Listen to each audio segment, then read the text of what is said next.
Okay, Wolf 190D here, back at Ultimate Admiral.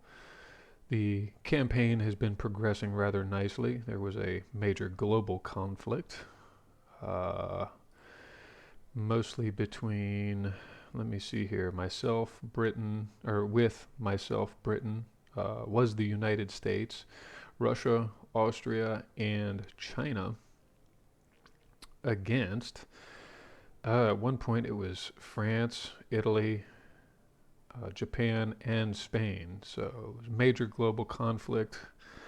But went ahead and sued for peace because if you are allied in a global conflict like that and all your opposition gets eliminated, it ends the campaign. I felt like dragging this out a little bit more. And as you can see, let me go back to my politics. As you can see, I went ahead and canceled. I've so far been able to cancel anyway the alliance with the United States.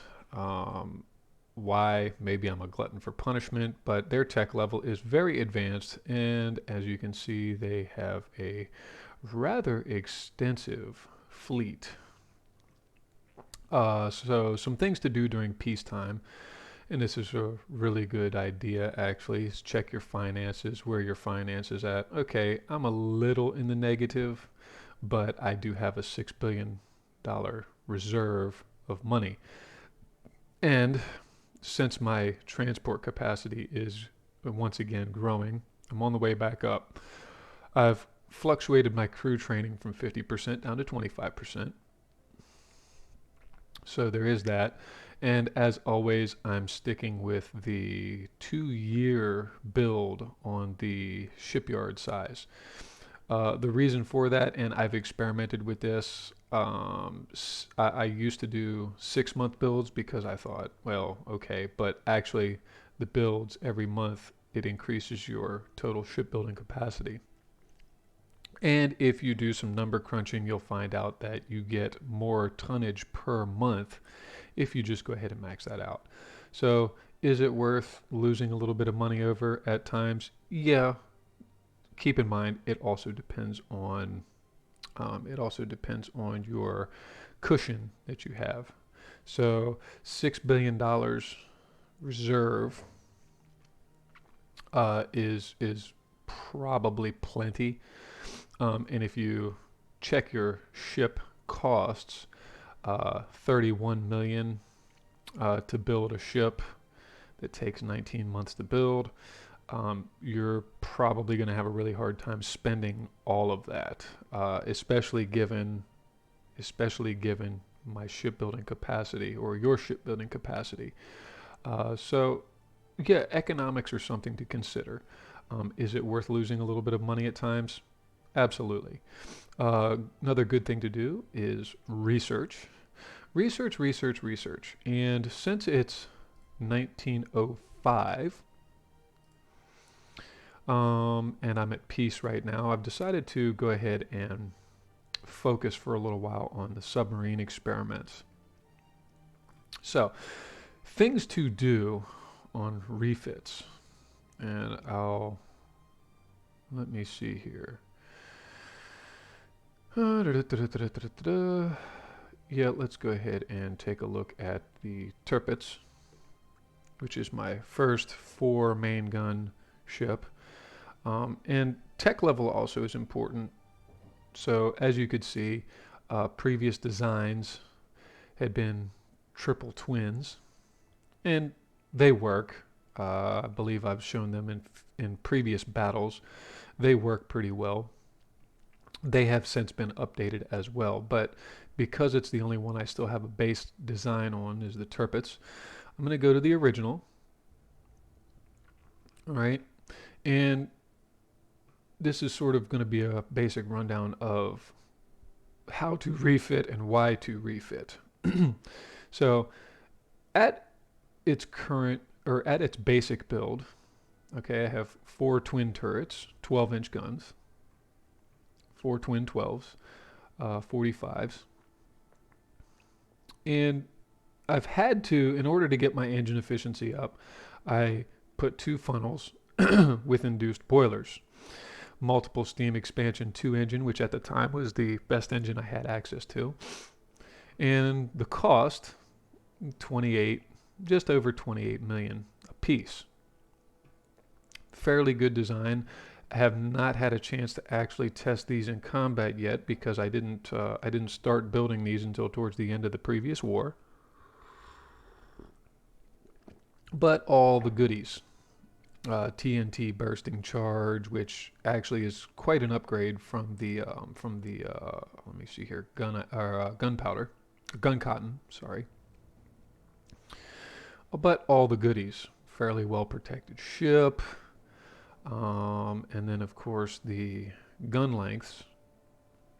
I've started lengthening, particularly the casement guns.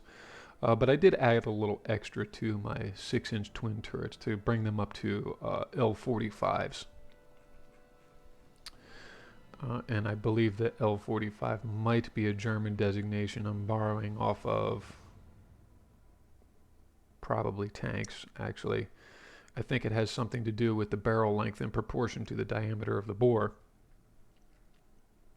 All right, so that's the turrets. Now, what did we do on the upgrade? Let's find out. So on the upgrade, you can see I've added another funnel. The reason for that is because I upgraded to steam turbines. All right. Now the steam turbines drastically reduce the weight demands of the ship. As you can see, we go from almost maximum displacement to almost about 350 tons. 350 tons under the max. And you'll notice that's with an extra funnel, all right? And I've also dropped the boilers back to natural boilers. And my engine efficiency is pretty good. That'll get you where you want to be. I've also added a double hull, and I increased the main belt by another inch, and that's with the Harvey armor. So this is my current tech level. All right. So all things to consider, you will notice though that the ship costs almost, I think, 4 million. Let's see here, we're at 28.1 and we go to 31.8. So yeah, 28 million to 31 million. It's almost 32 million. So you could say about 4 million more for a ship. But was there anything else I did to this? Yes, I bumped the casement guns all the way out. I made those L44s. The turrets I left alone. And turret placement for secondaries particularly is of some importance. And you'll notice I put a little twin-barreled 2-inch turret. Tucked it in inside of the 6-inch guns so they can still fire forward if need be. And it's not in a position where it's interfering with the forward main battery. And the reason for that mostly is destroyer deterrence. I do like the smaller calibered guns on battleships because what they'll do is they'll pretty hard hammer anything that any small ship that gets close. And did I upgrade? Did I tweak my loadout any? I think yes. I actually upgraded to excuse me. Oh yes, coincidence 2s. It's another tech advancement. So you'll notice on these older designs did not have access to coincidence 2, and what coincidence 2 does is it gives you increased base accuracy and much better aiming speed. You can go with stereoscopic rangefinders. Early game, I don't know that does a whole lot because a lot more of your engagements are going to be flat trajectories. There's not much in the way of extremely long range. fire going on, even though you'll notice these guns go out to 17,500 meters, 17 and a half kilometers. Not terribly accurate though. The HE shells actually don't even go that far. Um, so, anyway, those are some basics on ship refits. And if I get the opportunity, I will include a chapter, as it were, on just that. Come on, load faster.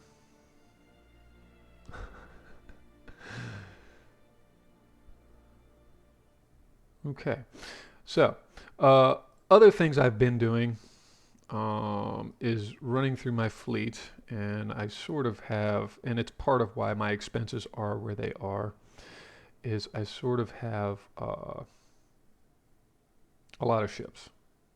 Not in comparison to some of the other greater powers, but being outnumbered isn't necessarily a bad thing.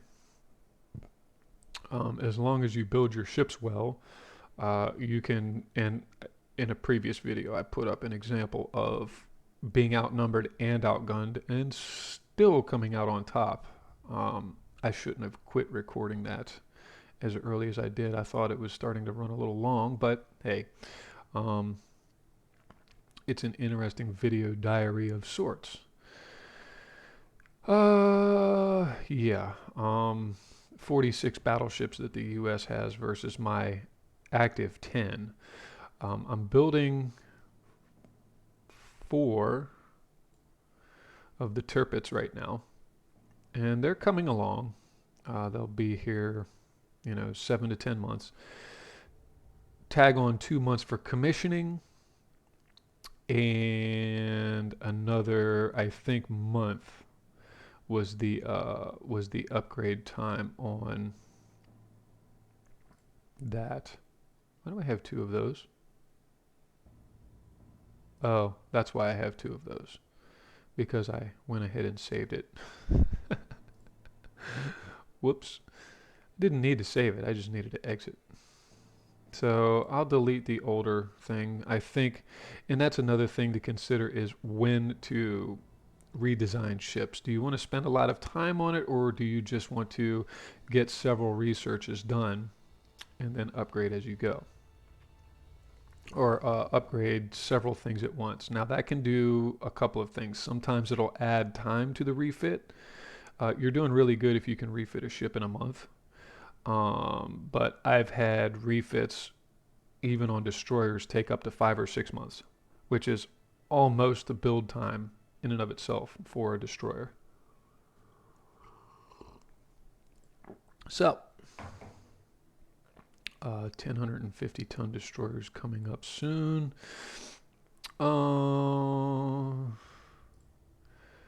Let's see here. It's been 6 years. Yes, it's been 6 years since I actually designed a baseline destroyer. And it's actually been about that long. No, it's been 3 years since I've updated them. And you'll notice the V2, V13, there's not much of a difference. That was because the original V13s were one of those side-by-side destroyer designs. 2 single tubes. It was before I had double tubes.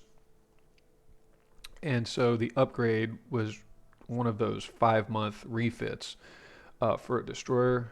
So I laid out a refit. And one of the nice things you can do with refits actually is you can, and I'll show you this.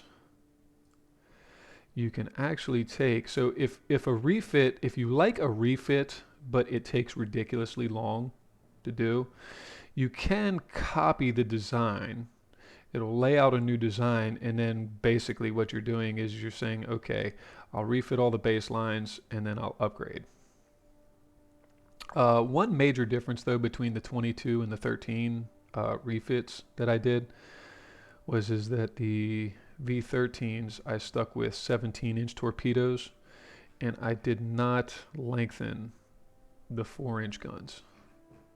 Whereas with the V22, you'll notice I went to 18-inch torpedoes and I maxed out the 4-inch guns. Now, with destroyers, you're not worrying, at least early game, and I'm going to have to start playing around with later game stuff. And you'll also notice that when I started going to destroyers and seeing enemy destroyers, I upgraded my destroyers to heavy shells. This is for penetration purposes, but not only that, the heavy shells also cause more HE damage and fire chance. So I went over to that, left the fast props on, and with current tech levels, I'm able to shoot fast torpedoes at about 2 kilometers. So keeps your destroyers a little safer. It's still advisable to try to get as close as possible to them, to enemy ships. I usually like to get within about 1 kilometer before I go ahead and let loose. It seems to improve the accuracy. Torpedo dud chance is still kind of an issue. I designed a new heavy cruiser, but I'm going to go ahead and design a new destroyer today. Because I think my previous tech level was at about baseline, being 850 tons on a destroyer hull, and I'm up at 900 tons now. So what did I do on the last ones? I reduced the beam. I think this time what I'm going to want to try to do is maybe reduce the draft. Now, you'll notice I tend to work within certain ranges, neg 3, threes on the beams and 5s on the draft. That's because with this hull design and play around with, this one actually goes to negative 16. No, that goes to positive 16.5. I usually like to do reductions. I don't typically fool around with wider ships. And again, the reason for that is that a wider ship requires more engine horsepower to push it at the same speed. So I like to reduce beam typically for that purpose. It improves engine efficiency. Now the draft, on the other hand, let me see here. The draft increases. So when you reduce the draft, it increases stability. Now keep in mind the consequence of that is that it's less resistant to damage. Excuse me. So the idea, of course, is don't take damage. What's the speed on my destroyers? 32. 32 knots has been working pretty good for destroyers, actually. I'm going to go ahead and give spacious crew and max bulkheads. All right, and then this I'm going to run. Oh, that's maxed out. Okay.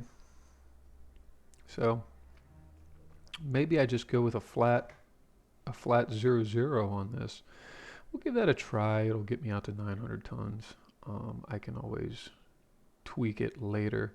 So the decision here is, all right, do I want to stick with the multiple expansion steams? It seems to be working for destroyers. However, let me go back to the V22, wherever that went. Okay, the V22 upgrade. I do have induced boilers on these early destroyers. So, let's see. Have I had funnel advancements? No, but I do want to give a better tower. So I'm going to go ahead and drop in a tower. And actually before I do, well, no, I can do that right now. So note the cost. Multiple expansion steam, it's a steam reciprocating engine. It causes more vibrations and stuff like that, which can affect your accuracy. Plus they're heavier, 28 horsepower per ton, whereas with a turbine you get 70 horsepower per ton. So the turbines are a lot lighter, but you'll notice 335% increase on engine cost for the expansions versus 2,500 engine cost on the turbine. So let's see what this does to cost real quick. Actually, it's not hateful. We're still under 3 million right now, but this is probably going to be a much more expensive destroyer. But still, uh, a $3 to $4 million destroyer is a sight better than a $32 million battleship, at least as far as costs are concerned. So we're going to go ahead and oh, that's right. Well, yeah, no. Let me go ahead and do this. Reinforced bulkheads, anti-flood 2. See, she's starting to climb up. But the nice thing about destroyers is a lot of your stuff doesn't add a ridiculous amount of cost to the ship.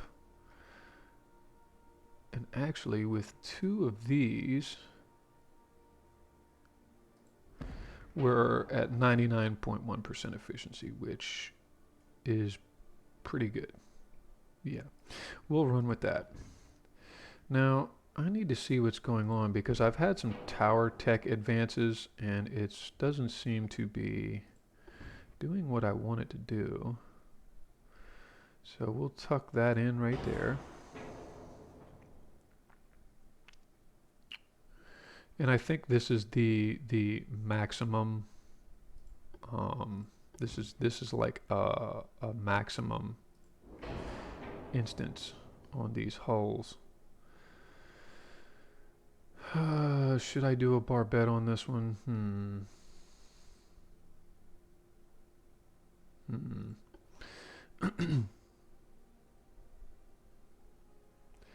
Mark 2s, and I'm actually approaching Mark 3s on the 3-inch guns. But what I did with the V-22s was I put 4s.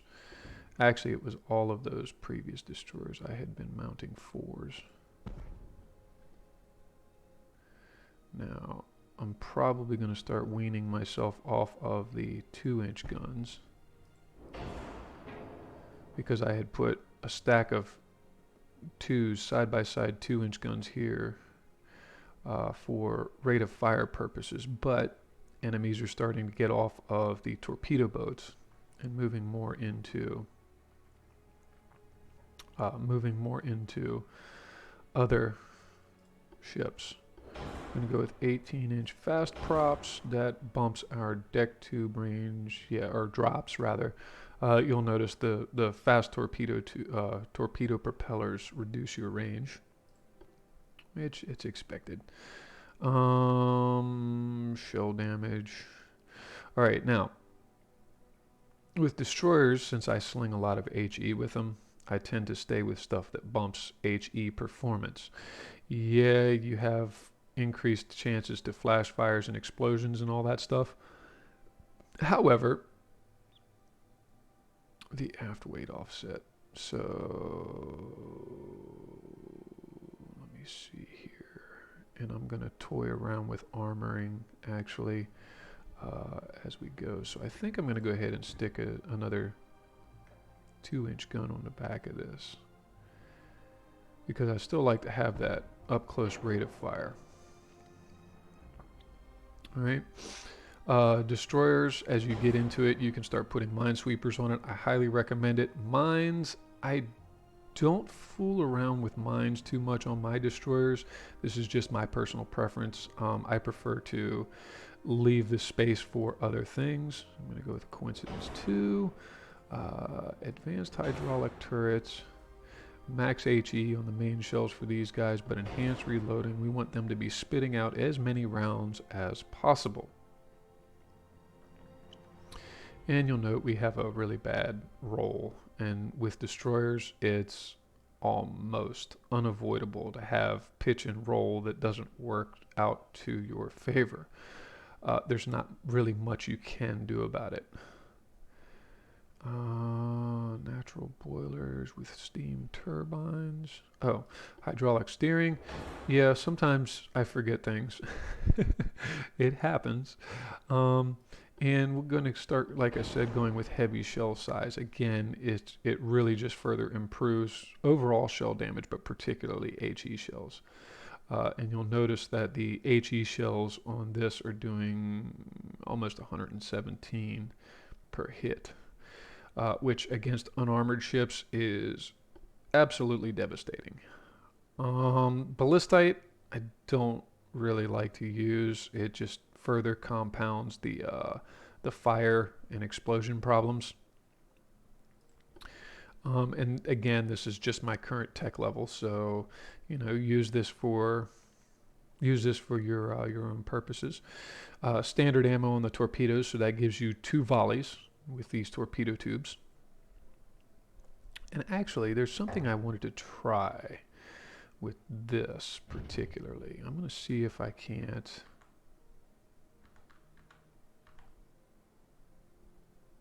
I'm going to face this one forward because I like to come nose in a lot on enemy ships. So it would only increase the ability to pivot that, and that actually further further worsens the aft weight offset.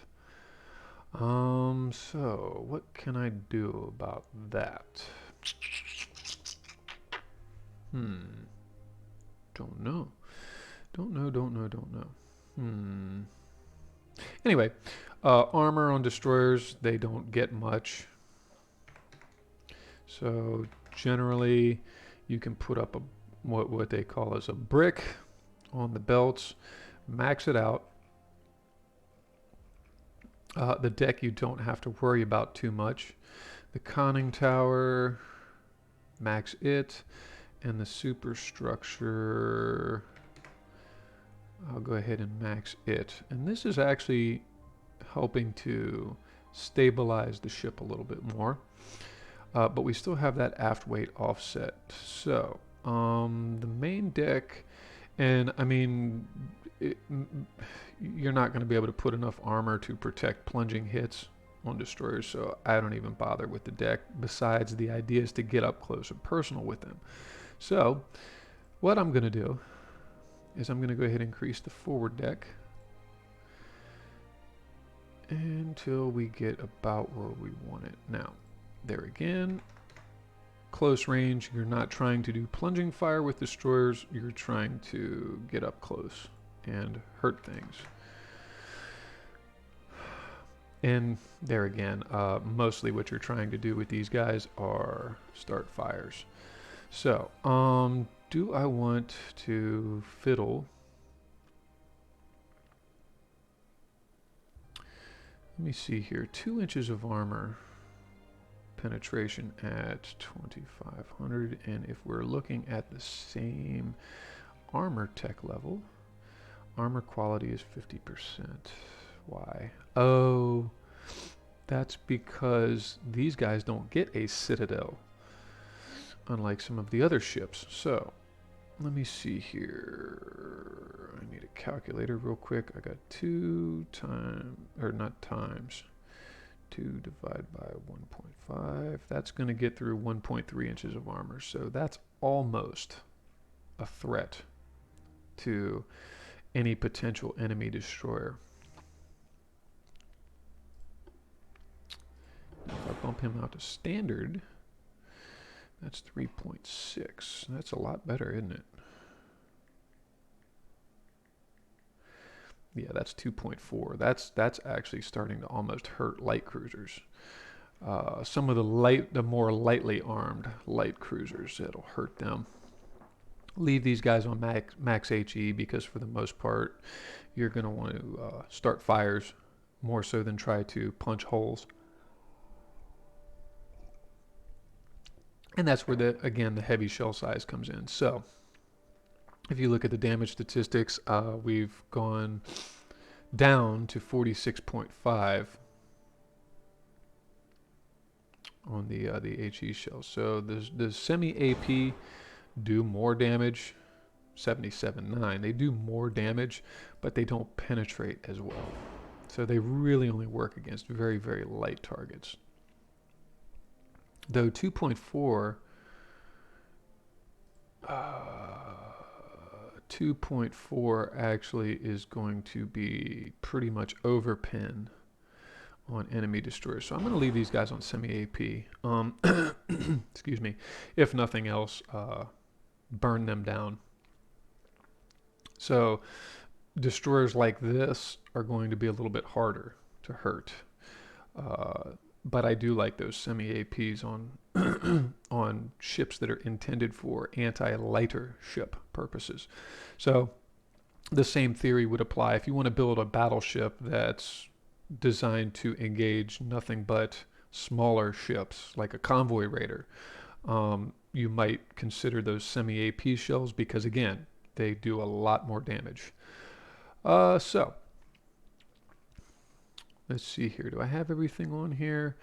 Yeah, got my weight balanced about as good as it's going to be. Let's see what happens if we do. Yeah, see, then you go with a much bigger forward offset. So I'll stick with the smaller percentage. I generally try to shoot for the smaller percentage if you're finagling things like that. And this is going to be about what this one's going to be. So we have a new destroyer design. And I thought I had more advanced towers, but maybe I have to have a better hull to put that on. Yeah, the game can be buggy. Incidentally, if you develop any issues, here I'll show you that in a moment. You know, white powder, I got ballista. I don't much care for ballistite. The gun cotton is pretty good though because it's again HE damage and fire chance, which is on my destroyers, the more chance of causing fires on enemy ships, the better. And in particularly, so it's a 7.5 increase on shell damage, overall shell damage, but it's also an additional 6% to HE specifically. And to show you, kind of give you an idea, so let's see here, 78 and 116. So if I switch over to TNT, it's going to it increases the AP damage, but it drops the HE damage. So I like to go with increase. Yeah, that's the trade-off is that it might make your destroyers more explodey, um, as uh, as some people call it. But um, the rewards I think are worth the risk in this particular case. So I'm going to go ahead and save that. Now, what was it that I was going to go over? Oh yeah, bugs. Bug fixes. The dev team is really good about listening to player feedback. It's part of the reason that I like this game. Though, you know, I do have, I think, their entire collection. I've had Ultimate General Civil War for a long time. Um, Good game if you like Civil War. You can play as the Union, the Confederacy. The campaign is a little bit more static on that, and then of course Ultimate Admiral Age of Sail. If you like the Age of Sail, if you like, you know, the HMS Victory and stuff like that, the USS Constitution, good games, but nonetheless. So if you develop issues, you can click on the report bug tool. You can select your category. Is it an interface? Is it a battle? Blah, blah, blah, right? You give it a title, try to match the title to what it is you're talking about. And then, you know, you give a description, right? And you can report bugs that way. So I'm actually going to go ahead and let me see here. You know what? I'll hold off on reporting that particular issue. I'm going to wait and see if a what you call it, if a more advanced hull doesn't fit the better towers. And I think it's the same on my battleships right now because I should have advanced towers. Let's see here. Yes, I have advanced towers for battleships, and I can't mount them on my Dreadnought 2. So we'll see.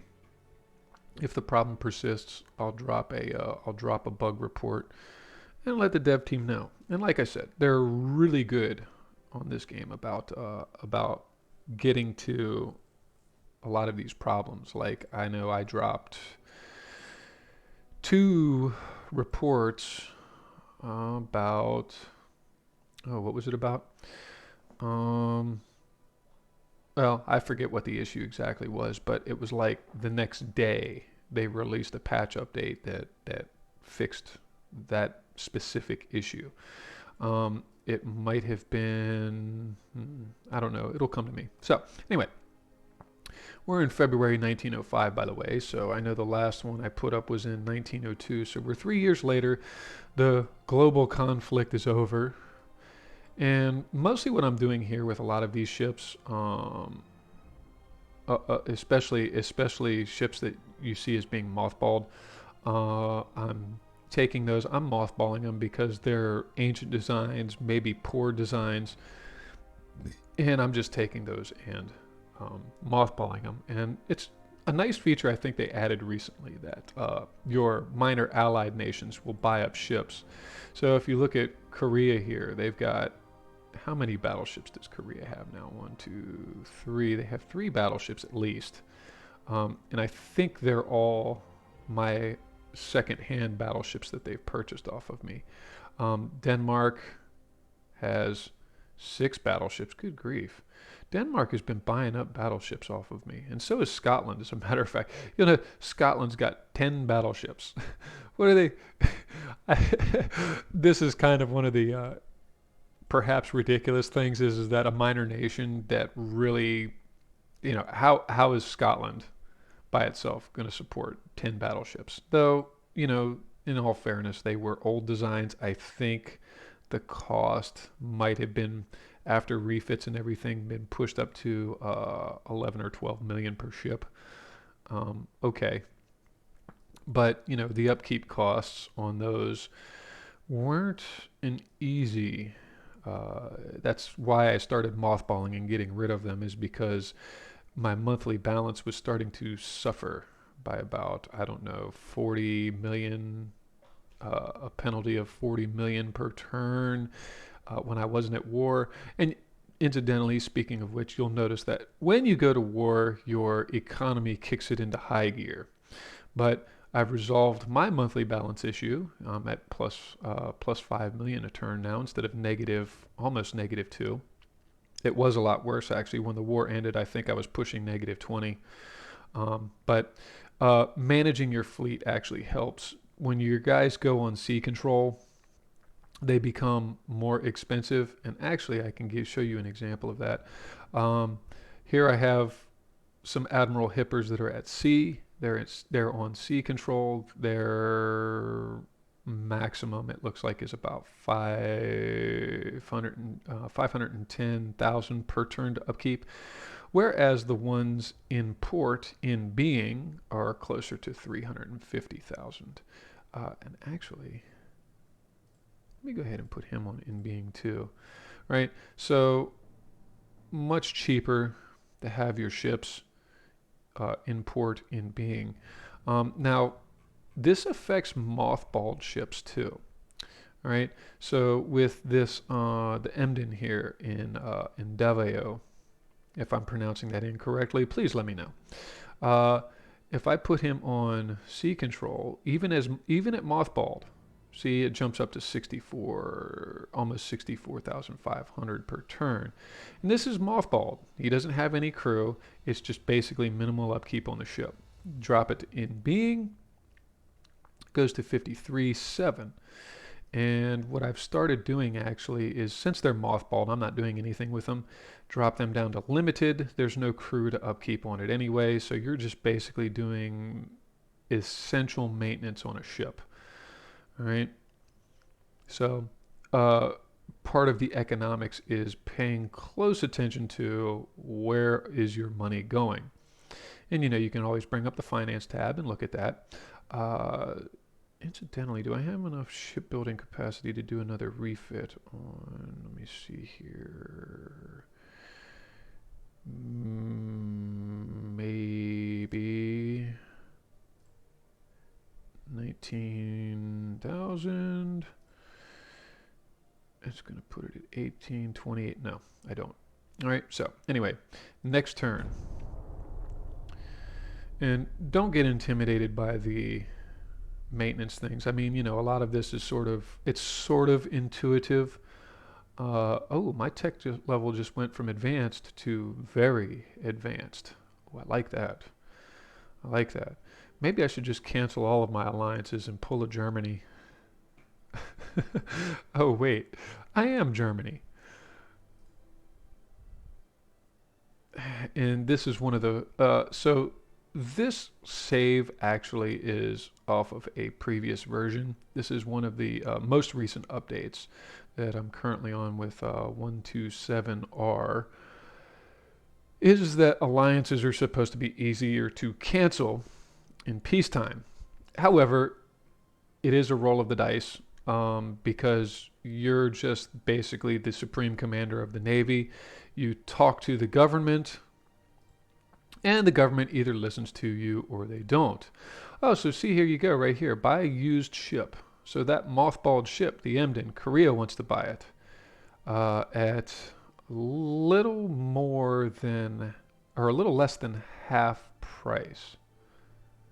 So I'd be making, so it's a good way to recoup some money too. It's a used ship.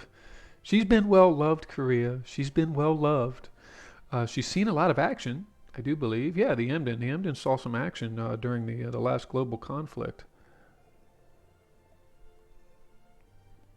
But it was a really old design. I think it goes back to the 1890s. So 6 years is pushing it for some of your lighter ships. Your lighter ships, you'll find that you update and make new designs more so. The battleships, there again, the battleships, they take longer to build, but if you build them right, they're effective for a decade, maybe a decade and a half. Um, I mean, the battleships that I started the game with, I had just sold off the last of those. Um, Actually, it was here late 1904. So you're talking about almost a 15, no, yeah, yeah, about a 15-year run on the effective service life of some of your ships. So um, yeah, and they were pre-dreadnoughts. So as soon as I started getting dreadnoughts, I basically started to phase them out, and the dreadnoughts roughly weigh twice as much. So you have that too. So let's see here. And I'm not sure if it's a bug right now or if it simply sells to the highest bidder, if they're like, you can get a bidding war. But let's see what happens. I'm going to go ahead and sell this to Korea. Up, see, Scotland wants to buy it now too. But Scotland is offering less for it, it looks like. Korea was negative 48, wasn't it? Yeah, Korea was like negative 48. This is negative 53. So no, I'm not going to sell it to Scotland. Argentina also actually has been buying a few of my ships, and it looks like yeah, don't think I sold that many battleships to Argentina, but nonetheless, they were buying ships off of me too. So let's see here. Research. I just got submarine experiments. And since it's 1905, it's early 1905, I'm really wanting to start to push my submarine development. I think there's 6 levels. Is there 5 or 6 levels for submarines? I don't recall offhand. I've done this before. But starting early in the game, you don't have access to submarines. So if you want to build submarines, and no, unfortunately, you don't command submarines in submarine battles. So there is that little maybe disappointment. But nonetheless, if you want to build submarines, and they are actually effective for harassing enemy formations and helping to destroy convoys and things of that nature, though they really in this game have a very limited effectiveness. I mean, it's like I've had advanced submarines going after fleets and they get spotted by, a heavy cruiser and damaged. It's kind of annoying. But nonetheless, it is an interesting aspect. So you don't have to push submarine experiments. You can just let them come out as they go. What you don't want to neglect is ASW and underwater acoustics. You want to be able to deal with enemy submarines because a complaint that I've seen quite often is that submarines are overpowered. I know it's completely contradictory to what I just said about submarines being very limited. Let me rephrase that. The AI submarines, apparently, it's a complaint, it's a constant complaint with people that the AI submarines are completely overpowered. Personally, I haven't had that much trouble with it. I have a game that I did on the hard difficulty, I guess. Normal, hard, and legendary are the three difficulty levels. This one's on legendary. Um, Even on the hard difficulty, I didn't notice much on the submarines. So, maneuver warfare. What do we got coming up? Oh, armed merchant cruisers. Next turn. Destroyer designs, armor quality. I got Krupp coming up there. I got Mark III 3-inch guns, and gun development is very important. So, and again, since it's peacetime, it's a good time to go ahead and walk you through some of the things to do during peacetime. So check your politics. I'm really pushing for a war with the United States right now. Why? Because I feel like it.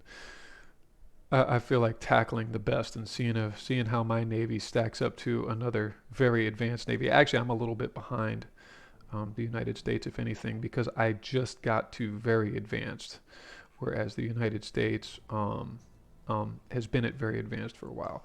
Now, one thing I don't want to do is lose Britain. And as a matter of fact, in a previous post, I'm not sure if you saw that or not, but Britain was actually gone. Um, I had managed to land do a naval invasion on Yarmouth here in eastern England. And then they, of course, advanced from the land over into Wales. And because I had basically Britain blockaded, their entire empire collapsed. So the AI nations do tend to come back. If you give them enough time, they will come back.